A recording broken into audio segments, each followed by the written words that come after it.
Belarus has been taking delivery of Russian tactical nuclear weapons, the first time since the collapse of the Soviet Union that Russia has deployed nukes outside of the country.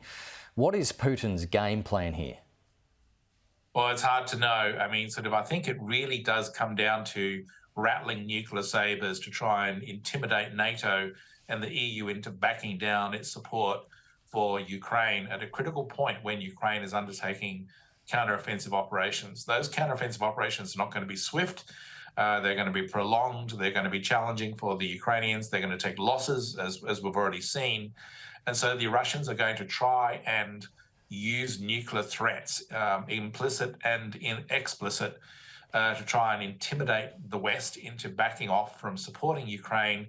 And if the West were to blink, then that could turn the tide in favor of the Russians. So what we have to do is make sure we don't blink. We have to maintain our support for the Ukrainians. Those nuclear weapons, I think, are clearly a threat to NATO. In a real crisis, in a really dangerous situation, would Putin try to use them? Potentially. And so therefore, in addition to supporting Ukraine, what we also have to do is strengthen our deterrence message to Moscow to basically make it clear that any use of nuclear weapons would lead to a devastating response on the part of NATO. And just finally, there's been a rare display of weakness by Russian President Vladimir Putin. He's raised concerns about the inadequacy of Russia's military hardware. What do you think this admission means for the Russian president? Well, look, I think that this is an indication that Putin is very much thinking in terms of the long-term game here. He's thinking in terms of how to stretch this out in Ukraine to the point whereby Western support does fade away. So we have, as I said, we have to make sure that doesn't happen.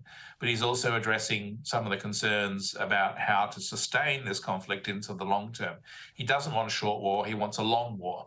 And so therefore he's basically identifying areas where clearly the Russians do have a lot of weaknesses, and they have so many more weaknesses than just those areas you're talking about.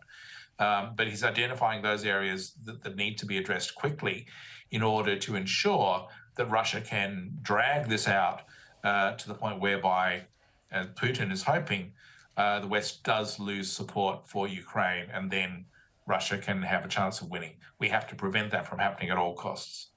Good to get your thoughts as always. Malcolm, thanks for joining us on the program. Malcolm Davis there. Thank you.